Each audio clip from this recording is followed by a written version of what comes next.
Greetings. Today I am inspired to share some thoughts about harmony, and the idea of harmony, and what harmony means to me, and my relationship with harmony in the environment, in my environment. And of course, as with all things, in order to understand the thing, it can be very helpful to contemplate and understand its opposite. So, the opposite of harmony, in my experience, can be understood as discord. That's if you're sort of sticking with the understanding that our reality is acoustic. So, discordant tones don't sound good. A lack of harmony in your environment, in my environment, doesn't feel good. And I want to share a little bit about what discord feels like to me in my physical body. So what I'm referring to is when you're in a situation with others in your environment and there is disagreement or a negative emotional states between people. To me, I receive that in my physical body as pain, as discomfort, as an increase in heart rate, as an increase probably in blood pressure. There is a biophysical, biochemical response to discord in my environment. In the Myers-Briggs system, there is a cognitive function called extroverted feeling that's often nicknamed harmony. And this is the function through which you understand the energetic or emotional environment around you. And it's high on my cognitive stack.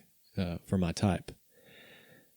It was really refreshing for me to learn about extroverted feeling so that I could give verbal form to the phenomenon that I've always experienced since I was a child. Obviously, not everyone that you bump up against in your external environment is going to have this function high on their stack. So, if you're watching this and you don't have FE in that system, you're going to say, really? Wow, he's hypersensitive. He just needs to put his big boy pants on and get over it. Well, yes and no. I'm not sure that that's an entirely productive or appropriate or useful strategy in every case to just man up and move on. I believe that, as with all traits, there is the potential that a level of sensitivity to harmony or discord in your environment can be cultivated and to a superpower. And if it's possible to cultivate FE or the harmony function to a superpower, then that's what I certainly want to do. So I've been kind of playing around with these ideas my whole life, either to more or less consciously, but sometimes unconsciously. Because if you have this capacity, you basically could become the agent of divine harmony or equilibrium in the world. What do we mean by that? Well, as many of us are coming to know, as we're moving through life experience and observation of what's going on around us, it's not only affecting us, we have the potential to affect the environment in response to what we experience. If that's true, then if you are feeling like there is discord and you have maintained a level of core stability in your receipt of that energy, then you have the potential to transmute it and bring harmony into a situation. And this is paradoxically very simple and a very complicated process. But one thing is, in my experience, it requires that you have no attachment to any specific outcome in the interaction that you're having. So let's make this real. Let's say you're in a creative collaboration with someone, and for whatever reason that may or may not have anything to do with you, they sling an insult at you, or you have a disagreement about the direction of the project. You could put your big boy pants on and just choke it down and process it later or let it go and not say anything or not kind of call attention to your emotion, your discord, your perception of discord. Or you can express and open up a conversation about it. Hey, I'm feeling discord and this doesn't feel good. So what would happen if you did that? Hopefully that kind of disarms the other person. It creates a safe space for communication, contemplation. Hopefully you arrive at harmony. But what if you don't? This is what I mean by core stability and not having any attachment to particular outcomes. You may have to let things go. You may have to let the project go. You may have to realize that there is a fundamental incompatibility between you and the person you're with. If you're not attached to any particular outcome, it can be kind of scary, but very liberating at the same time. Imagine a world where more and more of us are less and less attached to outcomes, and we have fewer and fewer specific expectations of the people that we're interacting with. So, what if my only expectation of you is harmony? I don't care what the specifics are of the project, of where our conversation takes us, of what we're supposed to accomplish. All that I need from you is harmony. And if we can't find that, then we leave the situation. Maybe we come back to it later, I don't know, but we leave the situation. We don't commit our energy to continuing with each other in discord. So that was a scenario with a small group of people in a creative collaboration. Now take that to a larger scale. International relationships, the human scale. This is an illustration that harmony, or a conscious commitment to harmony in your personal experience, can influence harmony on a broader collective scale. That's the way that works. So, wow. I mean, that's cool, right?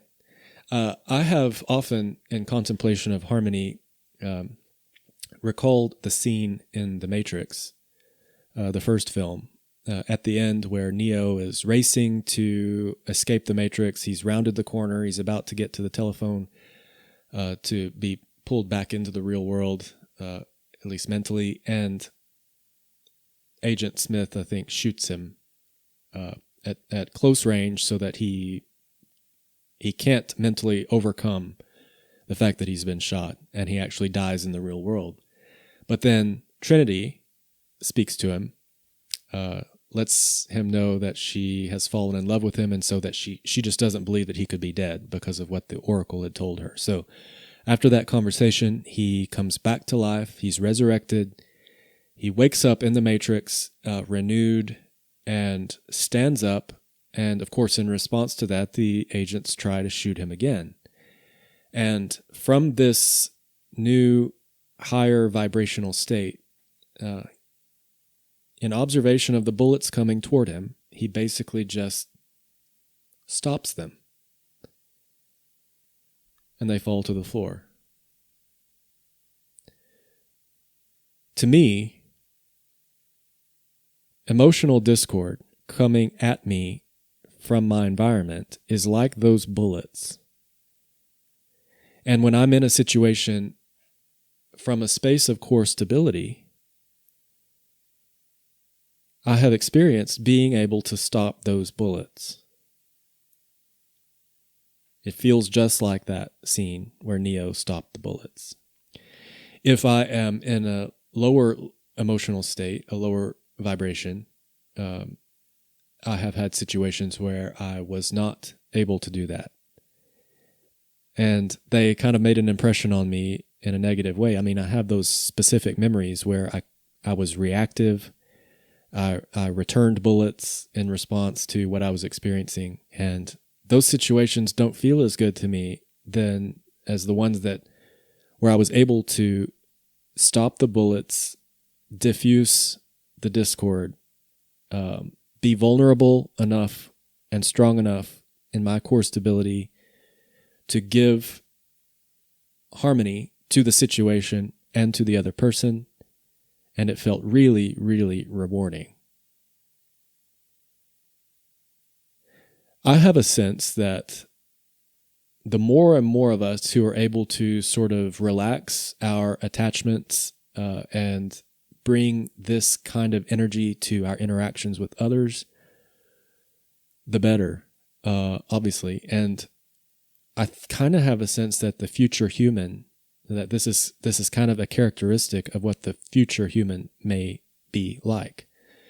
If you consider the concept of harmony or the archetype of harmony through the Gene Keys synthesis or the human design system, it relates a lot to Gene Key number 50 or hexagram number 50. The transformational path of that hexagram moves from corruption at the lower shadow frequency to equilibrium at the gift frequency to harmony at the Siddhic frequency. And Richard Rudd talks about the shadow frequency corruption. He relates it to a hard drive. A lot of our hard drives have become corrupted, and they've been corrupted in such ways and for such a period of time that we kind of have lost sight of how we're supposed to be programmed. It's kind of like we've moved into a space of resignation and acceptance of discord and corruption. You have the ability, though, to, once you know that, to start reformatting your own hard drive and getting rid of the corrupt data. When you move yourself internally into a space of equilibrium, then you become a stabilizing force for the environment around you and the cosmos. Imagine being an agent for divine equilibrium. Because ultimately, there's a little bit of mental speculation here in this claim, but I sort of think I know that ultimately harmony and equilibrium is a cosmic requirement. Like, we can't get too far out of balance or out of harmony, or a cataclysm will occur to rebalance the cosmos. Like, it's kind of an inherent required truth. Like, balance and equilibrium and harmony is the only direction that works at a certain level. So, cosmically, without balance and equilibrium and harmony, if human beings push things too far out of balance, maybe this physical vessel, our physical vessels, aren't necessary anymore. I think nature takes us out. Of course, once you understand the nature of energy and consciousness, you realize that we're immortal. Like, the energy that is animating and inhabiting us is always going to continue in some form or another. But the way we know our reality, the way we know our physical bodies may change. We may be taken out, or we may find a way into harmony with a new form and a new world is created. Who knows? But I think that we all are born with the capacity to tune into, cultivate harmony. And I think it's about an inner commitment to choose to focus yourself in harmony with everything around you, and to hold your hand up to the bullets when disharmony or discord is coming at you. If you haven't, this is how I'll close. If you haven't heard the album Wildness by Snow Patrol, it is absolutely brilliant, brilliantly written, brilliantly produced. I've listened to it over and over and over again. The second song on the album is called Don't Give In. And that's what I want to leave us with in terms of a contemplation of discord and harmony. Like, don't give in. Don't get down on yourself if you do, if you're reactive. But always keep in your mind a commitment, a focus on harmony. And when you're feeling something else coming at you, like the bullets in the Matrix, just don't give in. Don't give in.